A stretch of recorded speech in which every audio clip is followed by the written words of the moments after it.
점유권 알차야죠, 점유권.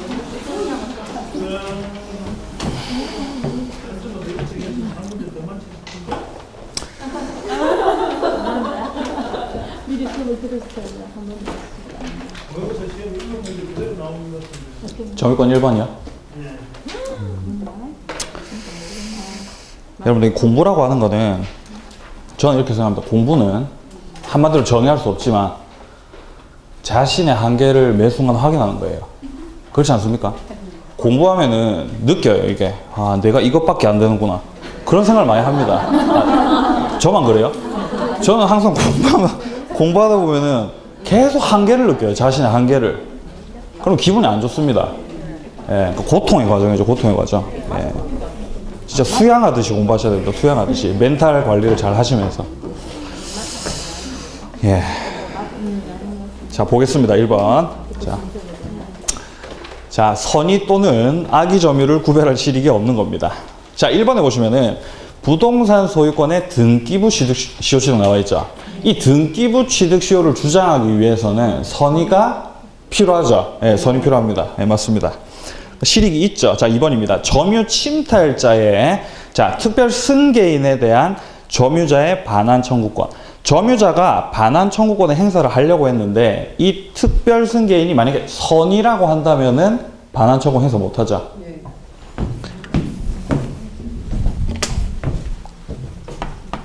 자, 소유권이 아니라 점유권입니다. 점유권. 자, 갑이 점유권이 있어요. 갑이 점유권이 있습니다. 자, 동산을 생각하세요. 동산을. 만약에 을이 이 갑이 가지고 있는 이 점유권을 침탈을 해가지고 점유권을 가지고 왔습니다. 을이 갑의 점유권을 침탈했다라고 해도 을이 가지고 있는 이 점유권은 역시 유효죠. 점유는 사실상 지배만 하면 되니까요. 현실적으로 지배만 하면 되니까. 자, 그리고 나서 을이 이 점유권의 근거를 해가지고 병한테 갖다 팔았어요. 네? 팔았다고 이렇게. 병이 특별 승계인이죠. 지금 이 갑 같은 경우는 자기 물건 돌려달라고 해야 되겠죠. 근데 이 특별 승계인이 만약에 선의라고 한다면은 갑이 가지고 있던 그 점유권에 근거해가지고 얘한테 반환 청구권 할 수가 없어요. 그럼 어떻게 해야 될까요? 소유권에 근거해서 반환 청구하면 되죠. 소유권과 점유권 별개입니다. 예. 자, 점유권만 생각했을 때. 예. 점유권을 가지고 특별승계인에게 대항할 수는 없습니다. 얘가 선의일 때. 예. 그러니까 이것도 선악을 따지는 실익이 있죠. 자, 3번입니다. 점유자의 회복자에 대한 유익비 상환 청구권. 이 필요비 유익비. 요거는 선악이랑 상관이 없죠. 악의의 점유자라고 하더라도 필요비 상환 청구, 유익비 상환 청구 할 수가 있습니다. 자, 다음 4번입니다. 점유물의 멸실 훼손에 대한 점유자의 회복자에 대한 책임. 이거 선악 따질 필요가 있죠. 예. 자주 선의일 경우에만 현존 이익 반환이고 나머지는 싹 다 배상이죠. 기억나시죠? 예. 자, 5번입니다. 점유자의 과실수취권. 과실수취권은 선의의 점유자한테만 인정되는 거죠. 자, 다음 2번입니다. 자, 점유에 관한 설명으로 옳은 겁니다. 자, 1번. 점유자의 점유가 자주점유인지 타주점유인지의 여부는 점유자 내심에 의해서 결정되는 게 아니라 객관적으로 판단해야 되는 거죠. 이거 뭐 내심의 의사에 의해서 결정되는 거면 싹 다 자주점유 주장하겠죠. 예, 그러면 안 됩니다. 객관적으로 판단해야 되는 거죠. 자, 다음 2번입니다. 점유자의 점유 권한에 관한 주장이 인정되지 않는다는 것만으로 자주점유의 추정이 깨진다가 아니라 추정을 깨려면 제가 뭐라 그랬습니까? 반대 입증을 해야 된다고 했어요. 반대 입증을. 예. 자, 다음 3번입니다. 점유물이 멸실 훼손된 경우 선의의 타주 싹 다 배상이죠. 예.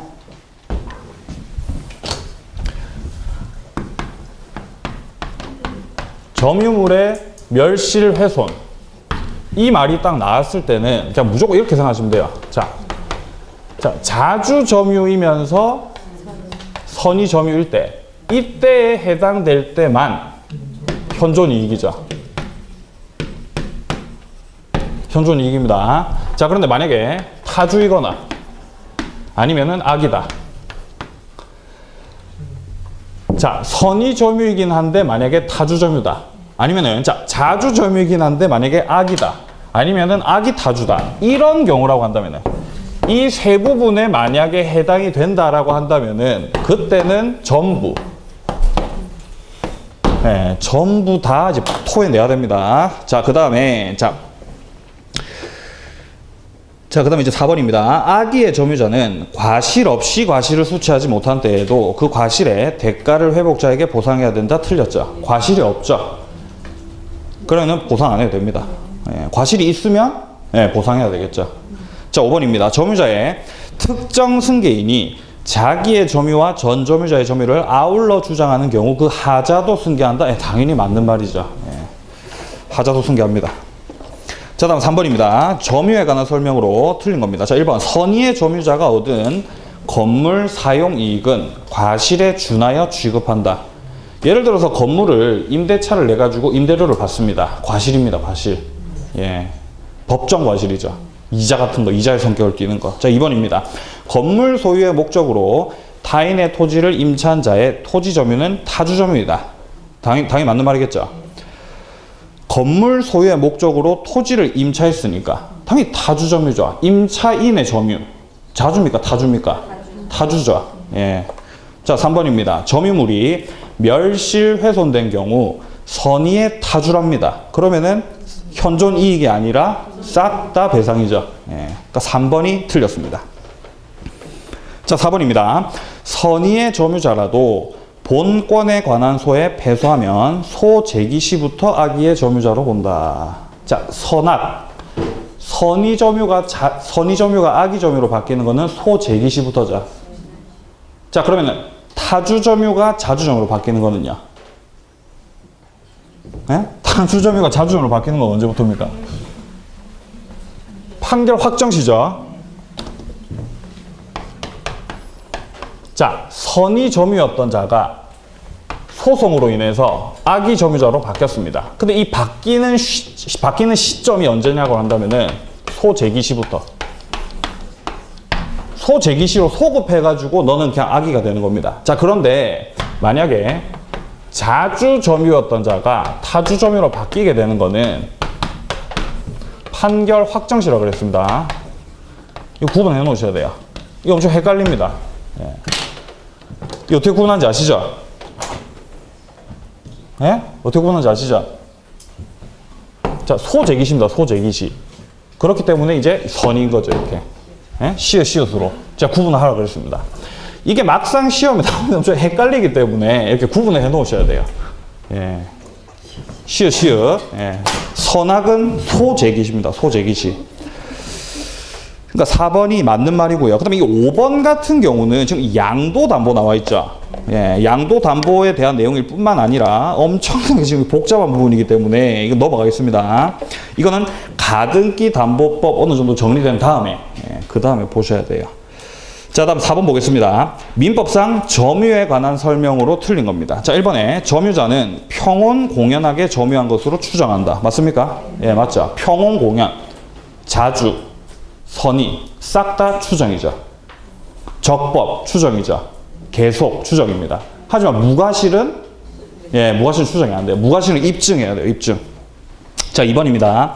매매 계약을 원인으로 토지의 소유자로 등기한 자는 통상 이전 등기할 때 그 토지를 인도받아 점유한 것으로 봐야 된다. 당연히 맞는 말이죠. 자, 3번입니다. 점유자가 점유물에 대해서 행사하는 권리는 적법하게 보유한 것으로 추정. 적법 추정이죠. 맞는 말입니다. 4번입니다. 악의의 점유자는 그의 잘못 없이, 자, 과실이 없습니다. 자, 그의 잘못 없이 과실을 훼손 또는 수취하지 못한 때에도 그 과실의 대가를 보상해야 된다? 아니죠. 보상할 필요가 없죠. 과실이 없으니까요. 4번이 틀렸습니다. 자, 5번입니다. 점유자의 특정 승계인은 자기의 점유와 전 점유자의 점유를 아울러 주장할 수 있다. 맞습니다. 하지만 그 하자도 승계하죠.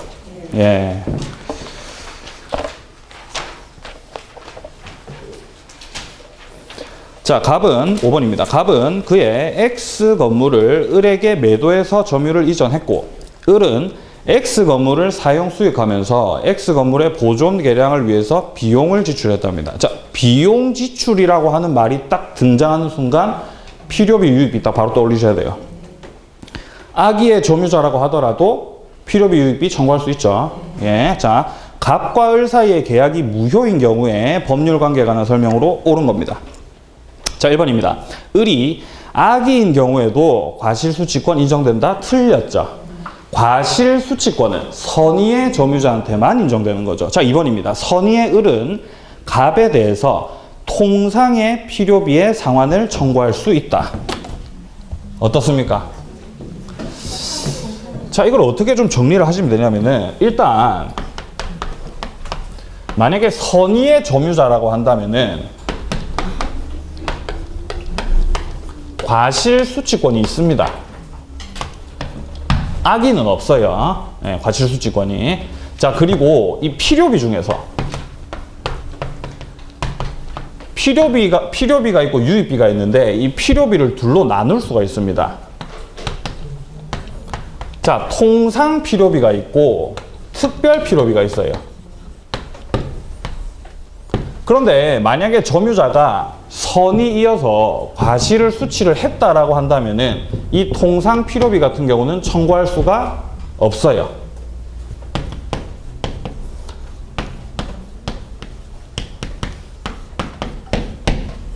에? 이해되세요? 뭐 말인지? 네가 과실을 수취를 했기 때문에 통상 필요비 청구하지 말라는 거예요. 퉁치라는 거예요. 예? 예. 자, 그리고 계속 봅니다. 자, 3번에 보시면은 가액 증가가 현존한 경우에 을은 갑에 대해서 유익비 상환을 청구할 수 있다. 이게 맞는 말이죠. 예, 정답은 아주 쉬운 데 있었죠. 필요비 유익비 선악 불문하고 청구할 수가 있습니다.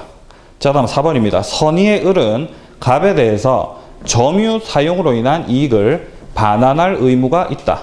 지금 선의의 점유자이기 때문에 반환할 의무 없습니다.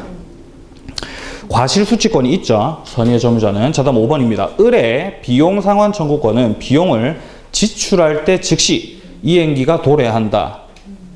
가 아니라 반환 청구를 받거나 반환을 할 때 그때 청구할 수 있는 겁니다. 지금 여기서 말하는 이 비용 상환 청구권 있죠.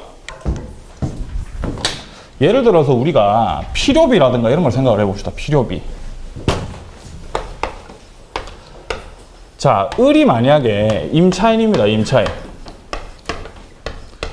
이 임차인 같은 경우도 필요비 상환 청구권 행사할 수 있죠. 만약에 임차인이 그 해당 부동산에 대해서 필요비를 만약에 지출을 했어요. 그러면은 즉시 청구죠. 즉시 청구입니다. 필요비 지출하자마자 바로 그냥 돈 내놔라고 할 수 있다고요. 임대인한테. 자, 그런데 문제는 을이 임차인이 아니라 점유자고 그리고 갑이 회복자일 때 이때 만약에 이 점유자가 필요비를 지출을 했다라고 한다면은 이때는 즉시 청구를 하는 게 아니라 나중에 을이 점유하고 있던 걸 갑한테 회복할 때 반환할 때 아니면은 갑이 을에 대해서 반환 청구를 할 때 예? 갑이 을에 대해서 이렇게 반환 청구를 할 때 그럴 때 이제 바로 필요비 상환 청구를 할 수가 있는 겁니다. 이게 왜 이렇게 다르냐면은 조문이 달라요. 조문이. 우리가 그냥 봤을 때는 그냥 필요비, 유익비 그냥 다 똑같은 필요비, 유익비 같지만 임차권자가 행사하는 필요비, 유익비에 대한 규정이 따로 있고요. 그 다음에 회복자, 점유자, 회복자에 관한 필요비, 유익비가 따로 규정이 되어 있습니다. 그러니까 그 세세한 내용에서 다른 점이 있는 거예요. 뭔 말인지 아시겠어요? 네. 그럼 유치권은요? 유치권자의 필요비, 유익비도 따로 있죠. 규정이. 네, 뭔 말인지 아시겠어요? 네, 그러니까 이런 차이가 있습니다. 네. 임차인이 행사하는 이 필요비 같은 경우는 바로 즉시 청구할 수 있지만 점유자가 회복자에 대해서 청구하는 필요비 상환 청구 같은 경우는 반환할 때 목적물 아니면 반환 청구 받았을 때 그때 청구를 하는 겁니다. 자, 그러니까 5번 선다도 이제 틀린 거죠. 예. 자, 다음 6번 보겠습니다. 작년 문제네요. 자, 점유자와 회복자 자 관계에 관한 설명으로 틀린 겁니다. 자, 1번에 선의의 점유자는 점유물의 과실을 취득하면 회복자에 대해서 통상의 필요비 상환 청구를 하지 못한다. 맞습니까? 예, 맞죠. 자, 2번입니다. 점유물이 점유자의 책임 있는 사유로 멸실된 경우 소유의 의사가 없는 선의의 점유자는 손해의 전부를 배상해야 된다. 자, 멸실 훼손에 있어서 보면은 자, 소유의 의사가 없죠. 타주라는 거예요. 선의 점유자이지만 타주기 때문에 싹 다 배상해야 되죠. 현존 이익에 한해서만 배상을 하려면요. 선의 자주여야 되죠. 좋습니다. 3번입니다. 점유물에 관한 필요비 상환 청구권은 악의의 점유자에게도 당연히 인정이 되죠. 선악불문하고. 자, 4번입니다.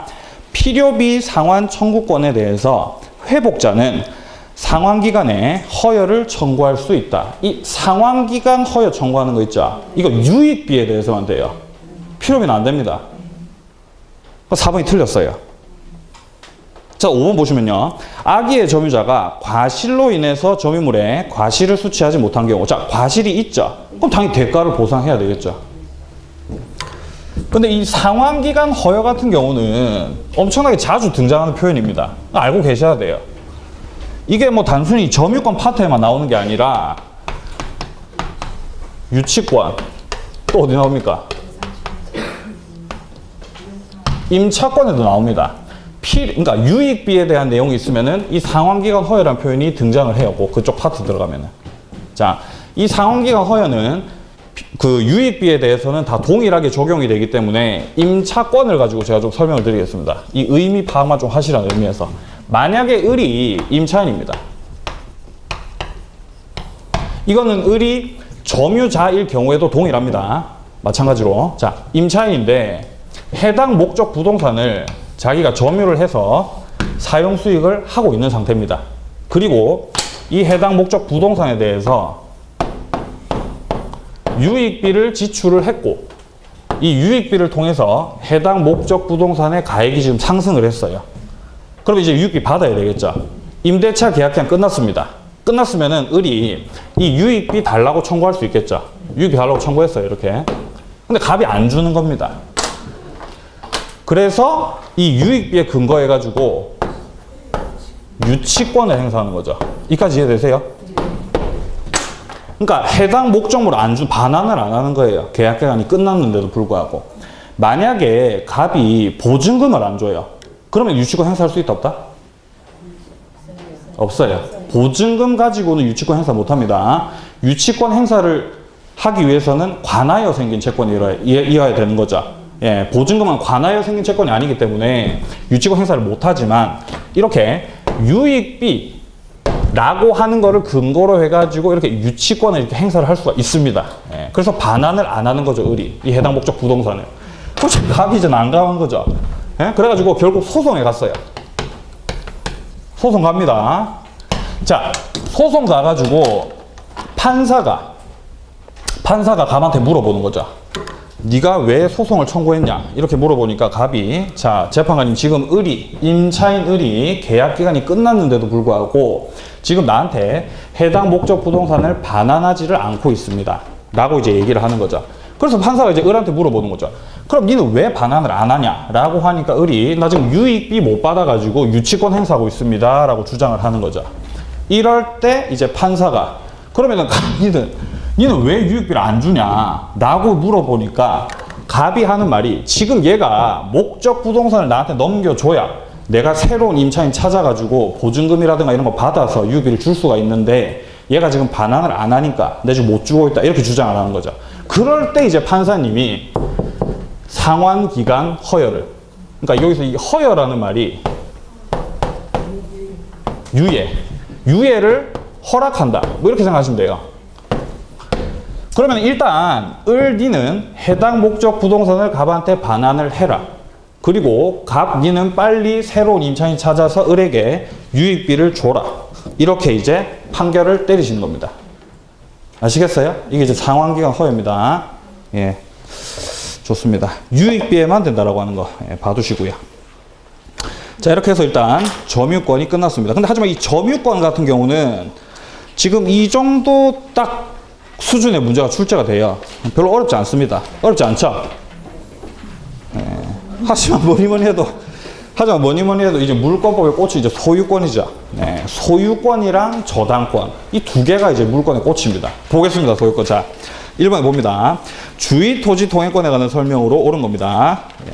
자, 1번에 보시면은 주의 토지 통행권자는 담장과 같은 축조물이 통행에 방해가 되더라도 그 철거를 청구할 수 없는 게 아니라 철거할 수가 있어요. 일단 이 주의 토지 통행권이라고 하는 게 어렵게 생각하실 필요가 없습니다.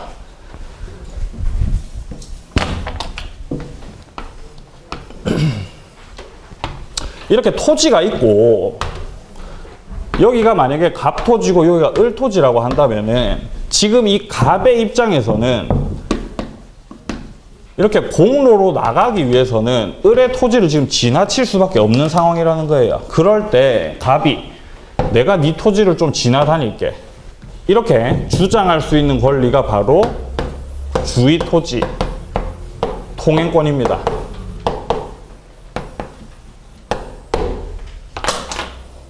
주의 토지 통행권 같은 경우는 일단 갑에게 인정을 해줘요.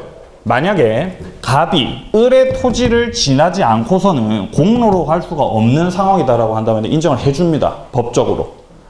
하지만 어쨌든 간에 갑이 을의 토지를 왔다 갔다 이렇게 드나들면은 을의 입장에서는 자신의 소유권 침해받는 거죠. 그렇기 때문에 을의 소유권 침해는 최소 한도로 해야 되겠죠, 당연히. 예, 그런 취지만 알고 계시면 별로 어렵지 않습니다. 자, 따라서 어쨌든 간에 주의 토지 통행권이 인정이 되기 때문에 담장이라든가 축조물 이런 것 때문에 방해가 된다라고 한다면 당연히 철거 청구할 수가 있습니다. 예, 철거해라고. 자, 2번입니다. 토지 분할로 무상 주의 토지 통행권을 취득한 분할 토지의 소유자가 그 토지를 양도한 경우 양수인에게는 무상 주의 토지 통행권이 인정되지 않는다.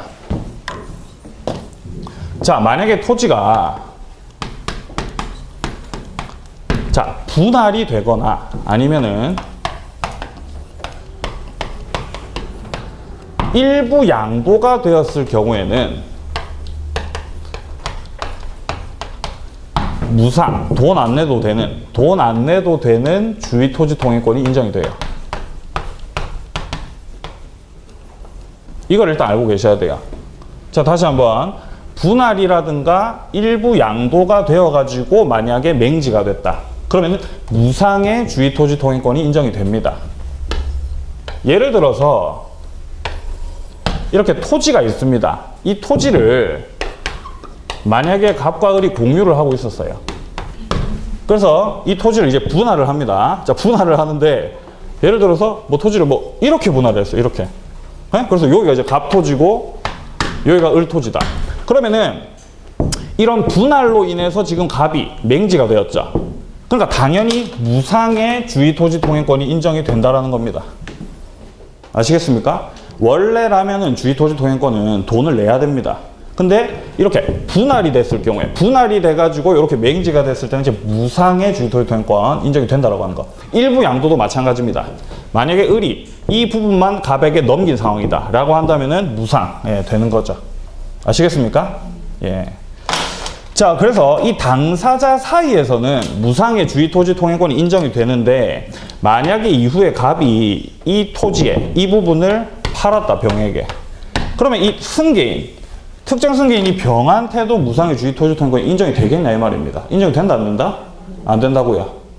왜냐면 병 같은 경우는 지금 이 땅이 맹지라고 하는 걸 알고서 지금 들어가는 거죠. 예. 그러니까 그거를 파악을 하고 네가 들어간 거기 때문에 무상은 안 된다 이겁니다. 2번 이해됩니까? 예. 그러니까 2번이 맞는 말이라는 거예요.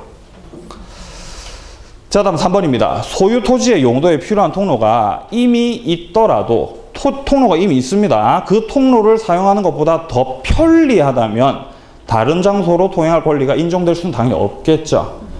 편리하다는 이유만으로 마음대로 막 드나들면은 뭡니까? 을의 소유권을 지나치게 침해하게 되는 거죠. 예, 그럴 수는 없습니다. 4번입니다. 기존의 통로가 있으면 그것이 당의 토지 이용에 부적합하여 실제로 통로로서의 충분한 기능을 하지 못할 때 주의 토지 통행권은 인정되지 않는다가 아니라 인정이 되겠죠.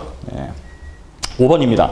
주의 토지 통행권은 일단 발생하면 나중에 그 토지에 접하는 공로가 개설되어서 그 통행권을 인정할 필요가 없어진다. 그럼 당연히 소멸하는 거죠. 예, 피해를 최소화해야 되니까요. 넘기겠습니다. 자, 2번도 주의토지 통행권입니다. 자, 주의토지 통행권에 관한 설명으로 틀린 겁니다. 자, 1번. 주의토지 통행권은 토지와 공로 사이에 기존의 통로가 있더라도, 똑같은 문장 또 나오고 있죠. 자, 그것이 그 토지 이용에 부적합해서 실제로 통로로서의 기능을 충분한 기능을 하지 못하는 경우에도 인정된다. 당연히 맞는 말이죠. 지금 부적합하다 그랬지 않습니까? 통로로서의 기능이 충분하지 않다 그랬지 않습니까? 그럼 인정해줘야죠, 당연히. 주의토지 통행권을. 작년 문제입니다. 지금 2번. 자, 2번입니다. 주의토지 통행권의 범위는 장차 건립될 아파트의 건축을 위한 이용 상황까지 미리 대비해서, 안 됩니다. 미리 대비해가지고 할 수 없어요. 예. 따라서 2번이 틀렸고요. 자, 3번. 주의토지 통행권이 인정되는 경우 통로 개설 비용은 원칙적으로 주의토지 통행권자가 부담해야 된다. 뭐 당연히 맞는 말이겠죠. 예, 지가 드나들 거니까. 4번입니다. 통행지 소유자가 주의토지 통행권에 기한 통행에 방해가 되는 축조물을 설치한 경우 주의토지 통행권자의 본래적 기능 발휘를 위해서 통행지 소유자가 그 철거 의무를 부담한다. 당연히 맞겠죠. 예, 소유자가 철거를 했기 때문에 소유자가 철거를 해야 됩니다. 자, 다음 5번입니다. 주의토지 통행권의 성립에는 등기가 필요 없다. 예, 등기 필요 없습니다. 등기할 수도 없고요. 자, 다음 3번입니다. 상린관계에 관한 설명으로 틀린 겁니다. 자, 1번. 경계에 설치된 경계표는 원칙적으로 상린자 공유로 추정한다. 맞습니다. 이거 절반 부담입니다. 절반 부담. 이 경계표 같은 경우는 양쪽에 있는 소유자가 절반 부담해서 설치하는 거예요. 자, 2번입니다. 토지 소유자는 이웃 토지로부터 자연히 흘러오는 물을 막지 못한다. 예, 막으면 안 됩니다. 맞고요. 3번. 토지 소유자는 첨화물이 이웃에 직접 낙하하지 않도록 적당한 시설을 해야 된다. 뭐 당연히 맞는 말이겠죠. 자, 4번입니다. 건물을 축조하면은 특별한 간섭이 없으면 경계로부터 그 건물의 가장 돌출된 부분까지 반 미터 이상의 거리를 두어야 된다. 이런 거 좀 아리까리하죠. 이런 거 일단 넘어가세요. 자, 5번입니다. 토지에 경계에 담이 없는 경우, 특별한 사정이 없는 한 인접지 소유자는 공동 비용으로 통상의 담을 설치하는 데 협력할 의무가 없다가 아니라 있어요. 담 같은 경우는 이제 함께 설치해야 되는 거죠. 지금 우리가 이렇게 문제를 풀다 보면은 이렇게 4번 선다 같은 이런 아리까리한 문장이 나옵니다. 그럼 일단 넘어가야 돼요. 그리고 5번이 확실하게 정답이다라는 걸 알면 이제 맞출 수가 있는 겁니다. 자, 4번 계속 보겠습니다. 상린관계에 관한 설명으로 틀린 겁니다. 1번. 서로 인접한 토지에 통상의 경계표를 설치하는 경우 측량 비용을 제외한 설치 비용은 다른 관습이 없으면 쌍방이 토지 면적에 비례해서 부담하는 게 아니라 절반 부담입니다. 절반 부담. 경계표 같은 경우는 절반 부담이기 때문에 아까 전에 공유 추정이라고 그랬죠.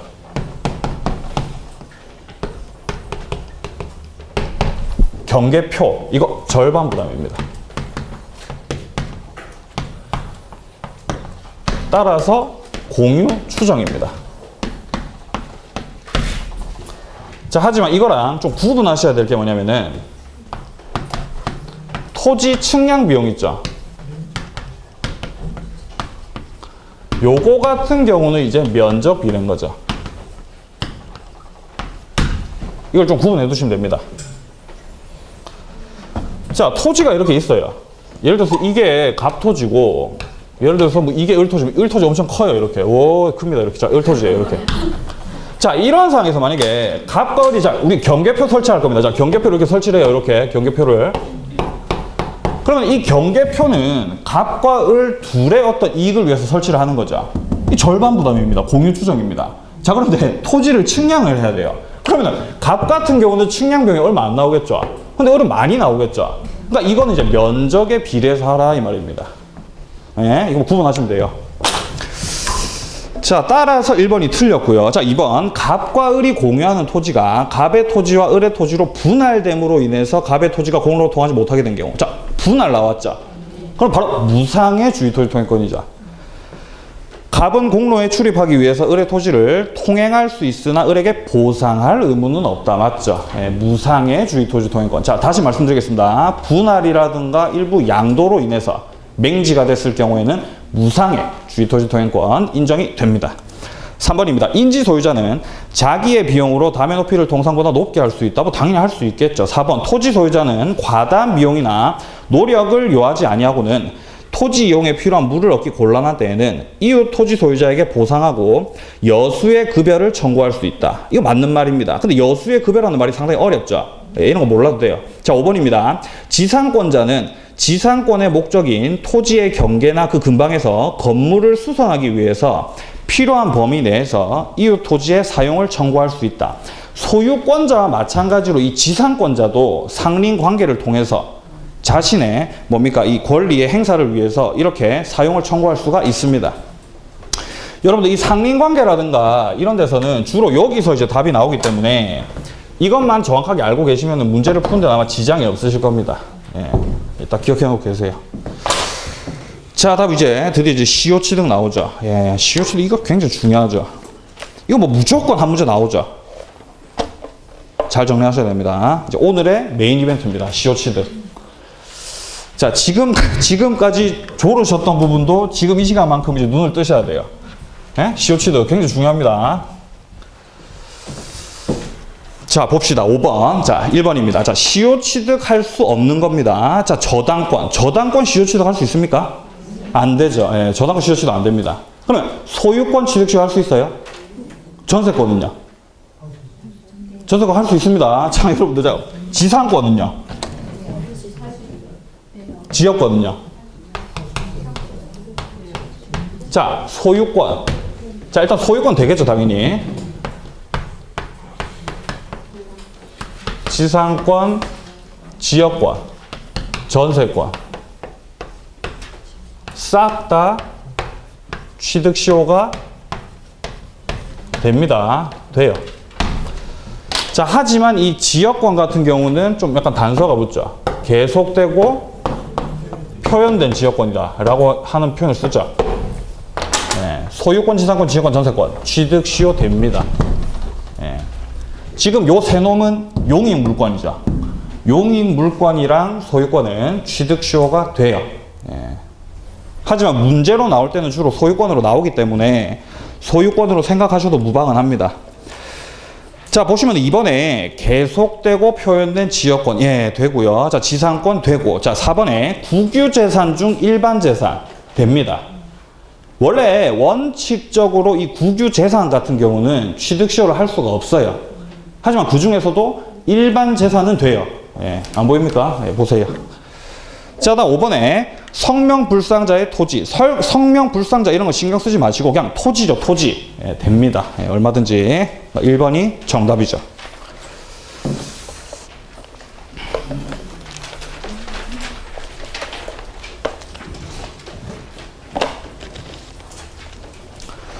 자, 다음 이제 6번 보겠습니다. 부동산의 점유 취득시효에 관한 설명으로 자, 틀린 겁니다. 자, 1번에 보시면요. 취득시효로 인한 소유권 취득의 효과는 점유를 개시한 때로 소급한다.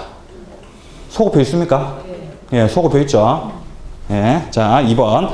시효 취득을 주장하는 점유자는 자주 점유를 증명할 책임이 없다. 자주 점유 추정이죠. 증명할 책임이 없죠.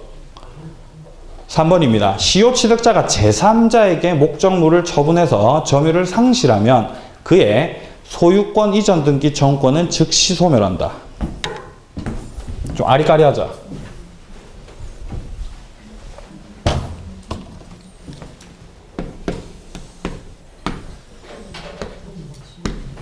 자, 을이 20년에 시효 완성을 했습니다. 그러면 을이 시효 완성을 딱 하게 되면은 마치 우리가 그 뭡니까 자판기에 동전 넣고 이렇게 음료수 나오듯이 그냥 바로 등기 청구권이 생기죠. 시효를 완성했다고 해서 바로 소유권 취득을 하는 게 아니라 등기 청구권을 취득하는 겁니다. 예. 이렇게 등기 청구 취득을 해요. 자, 하는데 이후에 만약에 을이 이걸 팔았어요, 병한테. 자, 지금 소유자 누굽니까? 해당 목적 부동산에. 소유자 누굽니까? 갑이죠. 근데 갑소유 토지를 갖다, 예를 들어 토지라면 갑소유 토지 이렇게 매매할 수 있습니까? 계약을 체결할 수 있습니까? 할 수 있어요, 없어요? 남의 것도 갖다 팔 수가? 예, 할 수 있습니다. 얼마든지 계약은 성립할 수 있어요. 이 행위의 문제는 나중으로 하더라도 얼마든지 매매계약 체결할 수 있습니다.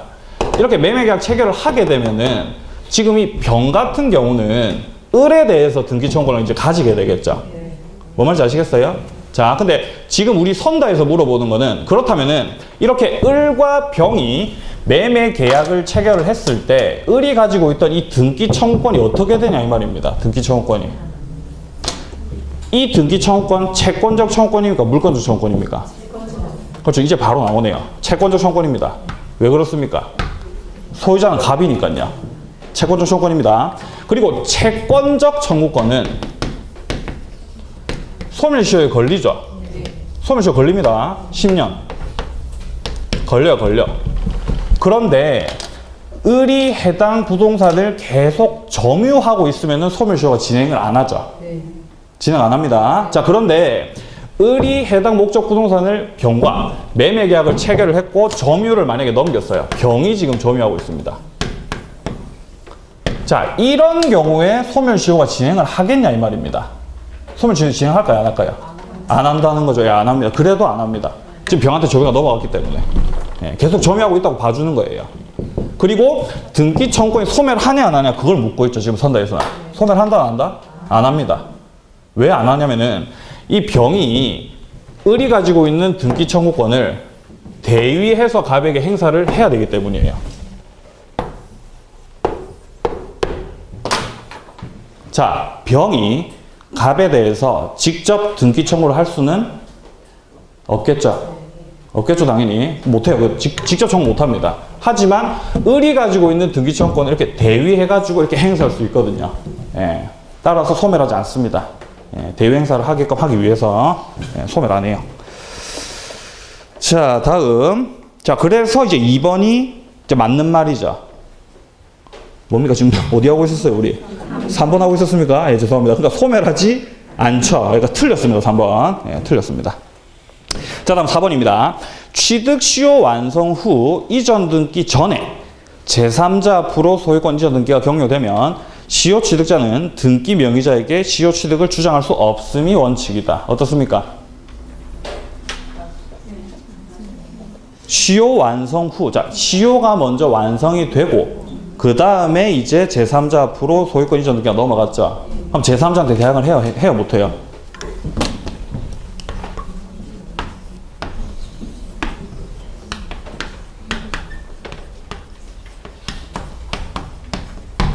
시효 완성 후 제3자에게 넘어갔다고요.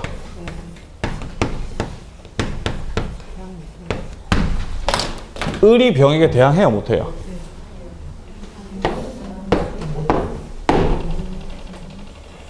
시효가 완성되고 그 다음에 소유권이 넘어갔어요.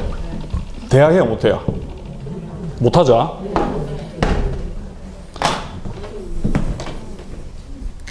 그러면은 시효 완성되기 전에 소유권이 먼저 넘어가고 그 다음에 시효 완성을 했으면요. 그러면 대항을 할 수가 예, 있는 거죠. 이거 뭐 당연히 알고 계셔야 되는 거예요. 이건 기본 중에 기본입니다. 이거는 이렇게 생각하시면 돼요. 그러니까 20년이라고 하는 시효를 딱 완성하면은 마치 이렇게 자판기에 음료수가 튀어나오듯이 등기 청구권이 이렇게 팍 튀어나오는 거라고 이렇게. 그리고 등기 청구권이 자 시효가 완성되면은 등기 청구권이 나옵니다. 나오는데 이 등기 청구권은 채권적 청구권이죠. 어쨌든. 근데 채권적 청구권이라고 한다면은 여러분들 물권과 채권을 구분짓는 가장 핵심이 뭡니까? 물권은 누구에게나 주장할 수 있죠. 맞죠? 근데 채권은 뭡니까? 특정인에게만 행사할 수 있는 거죠. 그러면은 등기 청구권이 딱 생겼을 때 이게 채권적 청구권이기 때문에 이게 과연 갑한테 행사할 수 있는 등기 청구권인지 아니면 병한테 행사할 수 있는 등기 청구권인지 그게 딱 판단이 서야 된다고요. 어쨌든 간에 시효가 완성되면 등기 청구권이 생기는데 이때 등기 청구권 행사하는 그 당사자가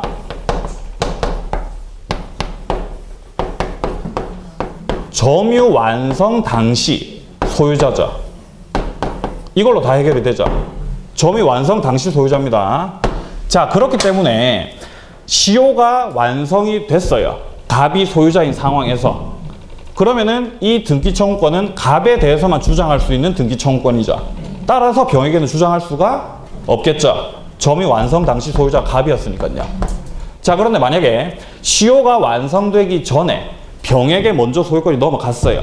그리고 나서 이제 완성이 됐어요, 시효가. 그러면은 이 등기 청구권, 점유 완성 당시 소유자 누굽니까? 병이죠, 병. 그러니까 병한테 주장할 수가 있는 거죠. 그렇게 딱 구분하셔야 됩니다. 하실 수 있겠습니까? 힘드네요. 자, 그 다음에 그다음 5번입니다. 부동산 명의 수탁자는 신탁 부동산을 점유 취득 시효할 수 없다. 뭐 당연히 맞는 말, 당연히 취득 시효 못 하겠죠. 자, 명의 신탁 여러분들.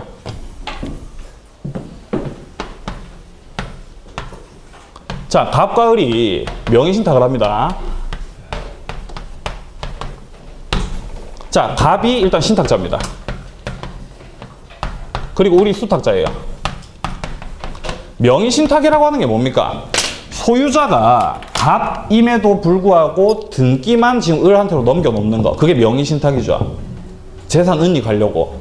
자, 을 명의로 등기를 이렇게 넘겨놓지만 여전히 소유자는 갑입니다. 이게 명의 신탁이에요.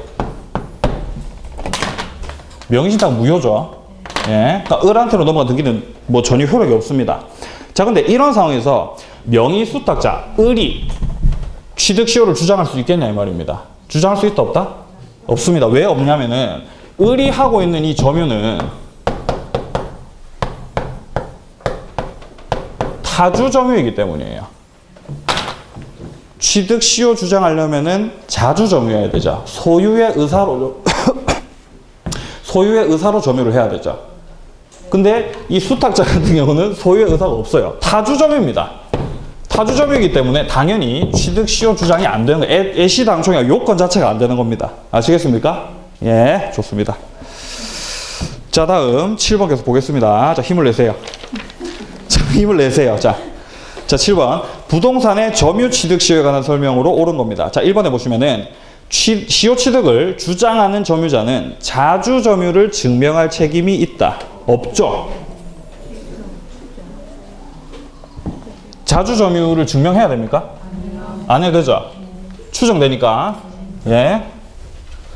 자, 취득 시효에 나오는 거. 자, 자주 점유,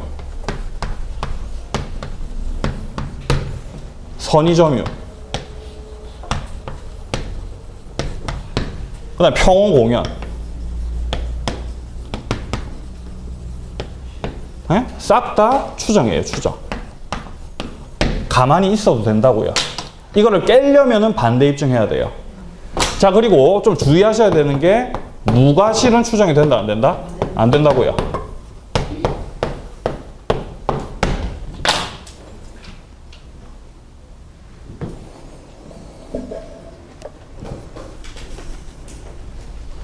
그러니까 1번 당연히 틀린 말이고요.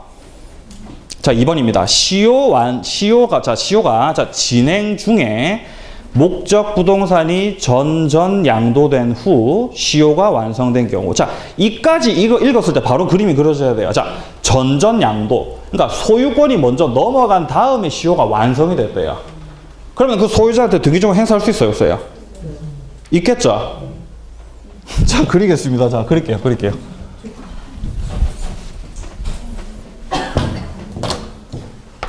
자, 보시면은, 자, 을이 아직 시효 완성은 다 못했고, 시효 완성 중이라고요. 예를 들어서 뭐 한 18년 정도 지나갔다고 생각해 봅시다. 아직 20년 안 됐습니다. 자, 이런 상황에서, 자, 전전 양도. 자, 양도가 한 번 되고, 그 다음 한 번 더 양도가 됐어요. 이렇게. 그럼 지금 이렇게 소유권이 넘어갔죠, 이렇게. 지금 정이 이제 소유자입니다. 자, 이 상태에서 이제 시효가 진행 중에 있다가 이제 완성이 됐다고요. 시효가 완성. 20년을 채워가지고 완성이 됐어요. 그러면은 당연히 등기 청구권이 생기겠죠. 점유 완성 당시 소유자. 누굽니까? 정이죠. 그럼 정한테 등기증 행사할 수 있다 없다? 당연히 행사할 수 있는 거죠. 예. 할 수 있겠습니까? 네.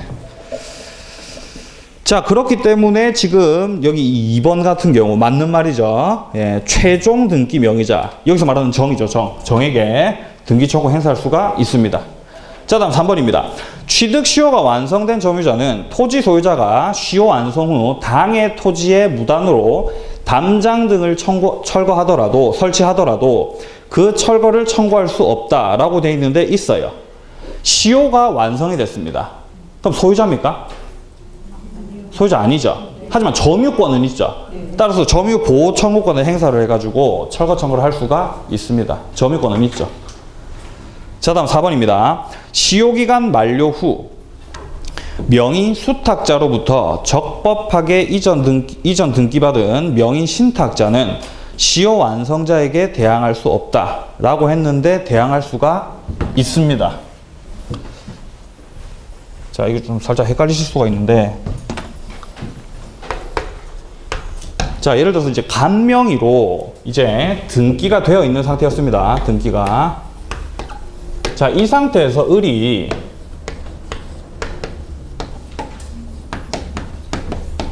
시효 완성을 했어요. 그럼 이제 갑한테 등기 청구 행사할 수 있겠죠? 갑한테. 자, 근데 문제는 을 명의로 등기가 되어 있었지만 사실 애시당초 갑과 병 사이에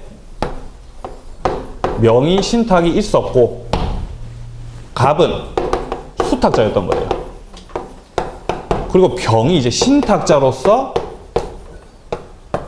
진정한 소유자였던 거죠. 이해되세요? 뭔 말인지?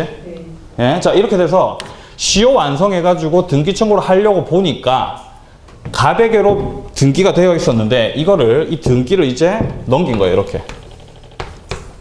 그럼 이 등기 유효입니까? 무효입니까? 유효입니다. 지금 애시당초의 소유자가 등기를 가져온 거예요. 유효입니다. 유효. 실체적 권리관계에 부합합니다. 유효예요. 그러면은 이 을 같은 경우는 이 병한테 대항할 수가 없는 거죠. 아시겠습니까? 예. 명의신탁은 좀 어렵죠? 명의신탁이 좀 어렵습니다. 네. 명의신탁이 여러분들 우리 민법 통틀어 가지고 어떤 파트든지 가장 최상 난이도는 항상 명의신탁이에요. 명의신탁이 딱 끼어들면 엄청 어려워집니다. 예. 하지만 지금 몰라도 됩니다. 나중에 이제 부동산 실권리자 명의등기 갔을 때 다시 한번 명의신탁을 설명을 드릴 테니까 일단은 이것만 좀 기억을 해 놓으십시오. 이게 어떤 거냐고요? 아니 이게 없다는 답이 다 같은 게 오는 게 답이 두 개 되는데요. 오는 게 두 개. 대항할 수 있다. 시효기간 만료 후 명의 수탁자로부터 적법하게 이전 등기 받은 명의 신탁자는 시효 완성자에게 대항할 수가 있는 거죠. 그러니까 여기서 이 시효 완성자가 대항할 수 없다라는 말은 얘가 을한테 대항할 수 있다라는 말이랑 똑같죠. 자, 다시 한번. 자, 시효 완성자가 대항을 못 한다고요. 근데 이 신탁자가 시효 완성자에게 대항을 할 수가 있는 거죠. 예, 지금 그 말입니다. 예, 헷갈리지 마세요. 예. 저도 방금 헷갈릴 뻔했어요. 예, 대항할 수가 있는 거죠. 그러니까 한마디로 반대로 생각해서. 예, 정리됩니까? 네, 뭐라고요? 다시 말씀해 주십시오. 예. 신탁자 병에게 주장할 수 없습니까? 네, 주장할 수 없습니다. 등기청구 주장 못 해요. 완성되고요. 네, 완성이 돼도 못 해요. 못 합니다. 그러니까 얘가 얘한테 대항할 수가 있다. 예, 이게 이제 선다에 이제 틀린 거죠. 예. 이 명의신탁 같은 경우가 상당히 여러분들 이게 헷갈리게 만드는데 괜찮습니다. 나중에 다 정리할 테니까 일단 이것만 지금 나온 것만 좀 알아놓으시고 일단 넘어갑니다. 자, 5번입니다. 시효 완성으로 이전 등기를 경료받은 자가 취득 시효 기간 중에 체결한 임대차에서 발생한 임료는 원 소유자에게 귀속한다. 귀속합니까? 귀속해요, 안 해요?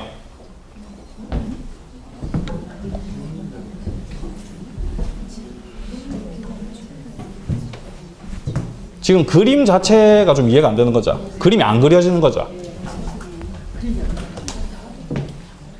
자, 일단 이 취득시효 있죠. 점유 취득시효. 소급표가 있어요, 없어요? 소급표가 있죠. 소급표가 있는 겁니다. 자, 그러면 이거를 알고 나서 자, 을이 시효 완성 중이에요. 지금 시효를 완성해가고 있습니다. 근데 얘가 시효를 그러니까 점유를 계속 하고 있는 그런 상태에서 예를 들어서 해당 토지를 병과 임대차 계약을 체결을 하고 병이 임차인으로서 해당 목적물을 점유해가지고 사용수익을 했습니다. 뭔 상황인지 아시겠어요? 네. 예.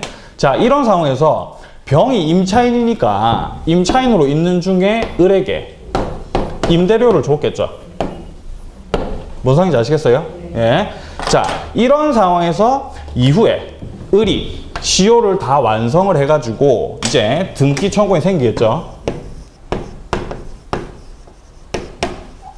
등기 청구권을 갑에게 이제 행사하는 거죠. 이렇게. 그러면 갑 같은 경우는 등기를 넘겨줄 수밖에 없어요. 집니다. 소송 가면. 그렇기 때문에 갑이 그러면 대신에 네가 시효를 완성하고 있던 그 당시 그 20년 동안에 네가 받아먹은 이 임대료는 내가 원래 받았어야 될 임대료인데 네가 받았으니까 다 뱉으라 이거예요. 갑이 주장하는 게. 된다 안 된다? 왜 안 됩니까? 그렇죠. 소급표가 있으니까요. 소급표가 있기 때문에 자, 이렇게 시효가 이렇게 진행이 되죠. 이렇게. 예를 들어서 을이 시효를 이때 쪽에서 이제 시작을 했어요. 그리고 임대차 계약을 이 정도에 만약에 체결을 했습니다. 그리고 이후에 시효를 완성해가지고 등기 청구를 해서 20년 채워서 등기 청구해가지고 등기를 했습니다. 그럼 이제 소유권 취득을 딱 하는 거죠. 근데 소유권을 취득하는 게 이때부터 등기를 한 이후로 소유권이 있는 게 아니라 소급표가 있기 때문에 애시당초 점유를 시작했던 그 당시로 소급해가지고 이렇게 애시당초에 등기를 점유를 시작한 시점서부터 소유권이 있는 것처럼 해준다고요. 그러니까 이 기간 동안에 받아먹은 임대료는 누구 거다? 그렇죠. 을 건 거죠. 을 건 거. 이해되세요? 소급표가 있으니까요. 이해되세요? 예. 재밌죠? 재밌지 않습니까? 예, 전 재밌는데. 자, 지금 여러분들 거의 지금 언제 마칠까 지금 계속 그 생각만 좀 하고 계시죠? 예. 어떻게 예라고 할 수가 있죠? 예. 자, 그러면은 지금 넘겨보시면 9번 있죠? 9번. 네, 이 9번만 풀고 마칠 테니까 9번만 보세요. 지금 이 취득시효 중에서도 이 9번이 좀 어려운 문제이기 때문에 지금 취득시효를 한 중에 그냥 9번까지 해버리는 게 나아요. 다음 주에 와가지고 제가 9번 설명하면 여러분들은 거의 뭐 무슨 말인지 하나도 못 알아듣죠, 이제. 자, 일단 9번만 하고 마칠 테니까 좀 참으세요. 자, 9번 보겠습니다. A는 B의 X 토지를 매수해서 1992년 2월 1일부터 등기 없이 2014년 현재까지 점유하고 있습니다. 자, 이까지 딱 보는 순간 1992년서부터 2014년까지 몇 년이 흘렀어요? 22년이 흘렀죠. 그러니까 취득시효를 주장할 수가 당연히 있겠죠. A가. 예, 지금 그 상태입니다. 자, 다음 설명 중 옳은 겁니다. 22년.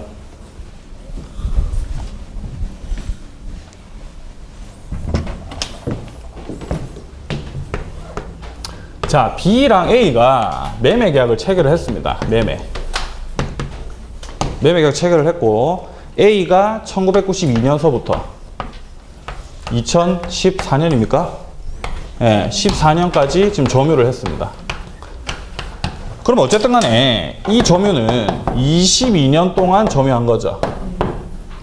그럼 취득시효를 주장할 요건이 지금 갖춰진 겁니다. A가. 자, 이걸 알고서 봅니다. 선달을.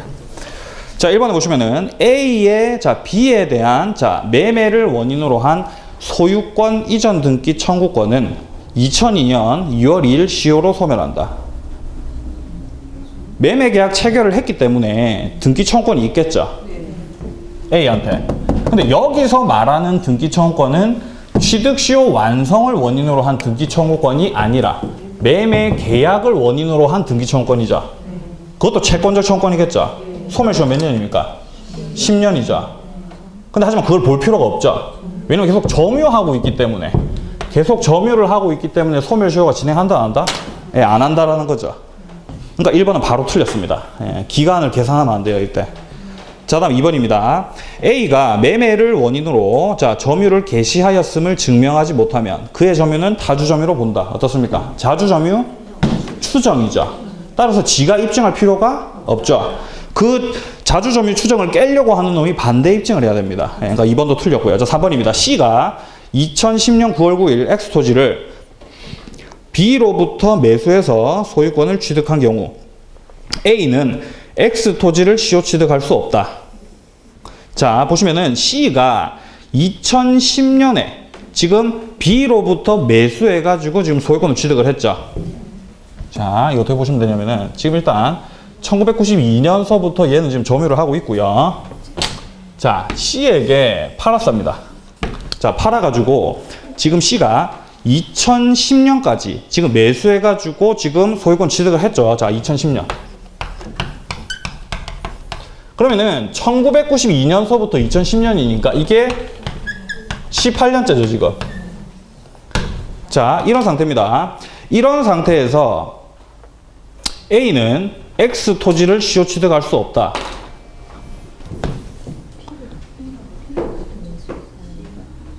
좀 이렇게 헷갈리노? 잠깐만요. C가 2010년 매수해서 소유권을 취득을 했습니다. B로부터 매수했네요. A는 X 토지를 시효 취득할 수 없다. 아, 죄송합니다. 제가 그림 잘못 그렸습니다. 저는 그림 잘못 그렸어요. 네, 죄송합니다. 자, 이 상태에서 그러니까 2010년에 지금 B가 C한테 이렇게 판 거죠. 네, 죄송합니다. 자, 2010년입니다. 그러면은 이 2010년이 됐을 때가 지금 A가 점유를 18년 동안 지금 하고 있는 중이죠. 그리고 그 이후에 만약에 20년을 맞춰가지고 이제 점유가 완성이 된다라고 한다면은 그 이후에 C한테 등기 청구를 할 수가 있겠죠. 예, 그 말하는 거죠, 지금 이게. 예, 그러니까 A는 X 토지를 시효 취득할 수가 없는 게 아니라 있는 거죠. 예, 나중에 시효를 완성을 하면. 예, 죄송합니다. 자, 다음 4번입니다. A가 2013년 3월 3일 D에게 X 토지를 매도를 해가지고 점유를 이전한 경우 D는 시효 완성을 이유로 B에 대해서 직접 소유권 이전 등기를 청구할 수 없다. 직접 청구할 수 있어요, 없어요? 지금 이 상태에서 A가 D한테 이렇게 판 거죠. 그러면 D가 B에 대해서 직접 청구할 수 있어요, 없어요? 없죠. 어떻게 청구해야 됩니까? 그렇죠. A 대위 해가지고 청구하는 거죠. 예, 대위 청구합니다. 예, 대위 청구. 자, 그러니까 4번이 이제 맞는 말이고요. 자, 그 다음에 5번 보겠습니다. E가 2014년 4월 4일 X 토지에 대해서 청구권 보전에 가등기를 한 경우 A는 더 이상 X 토지를 시효 취득할 수 없는 게 아니라 시효 취득할 수가 있겠죠. 그러니까 이게 무슨 상황이냐면은 지금 2014년이기 때문에 어쨌든 간에 A가 1992년서부터 20년이 맞춰지는 게 몇 년입니까? 2012년이겠죠. 이게 숫자 넣어가지고 엄청 헷갈리죠, 지금. 자, 다시 그리겠습니다. 깔끔하게. 자, B가 일단 최초의 소유자고, 자, 일단 A가 시효 완성을 하는 게, 자, 1992년서부터 2012년이 되면은 이제 20년이 되는 거죠. 20년 되는 겁니다. 자, 근데 그 이후에 E라고 하는 가등기가 들어왔어요. 이게 이제 2014년이죠. 그러니까 시효 완성한 다음에 이제 가등기가 들어온 거죠. 지금 상황 자체가. 그 상황 맞습니까? 네. 자, 그리고 이 상태에서 A가 이제 이렇게 등기 청구를 하는 거죠. 지금 E가 2014년 청구권 보전에 가등기를 했고, 그러면 A는 더 이상 X 토지를 시효 취득할 수 없는 게 아니라 이건 상관이 없죠. 만약에 이후에 이 가등기 권리자가 본등기 청구를 이렇게 할 수가 있겠죠. 이렇게 본등기 청구를 했다라고 하더라도 가등기의 순위보다 지금 A의 순위가 더 앞서고 있죠. 그러니까 A는 그대로 있는 겁니다. 뭔 상황인지 아시겠어요? 예. 그러니까 이 가등기는 밀립니다. 예, 그렇기 때문에 만약에 가등기가 있다라고 하더라도 A가 등기 청구를 하게 되면은 이 가등기는 직권 말소입니다.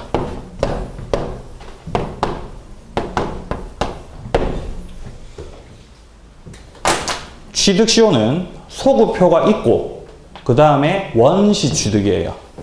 자, 다시 한번 취득시효는 소급표가 있고 원시 취득이기 때문에 이렇게 밑에 가등기가 껴있는 상태라 하더라도 이 가등기는 직권 말소가 돼버립니다.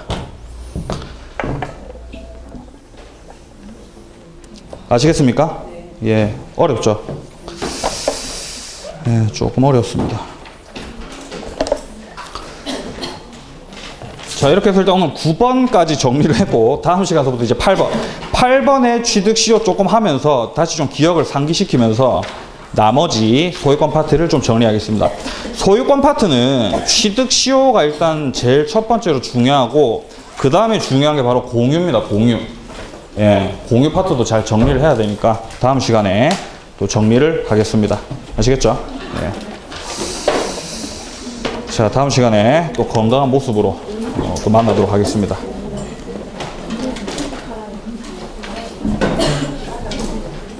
자, 오늘 수업 듣는다고 고생 많이 하셨습니다. 수고하셨습니다.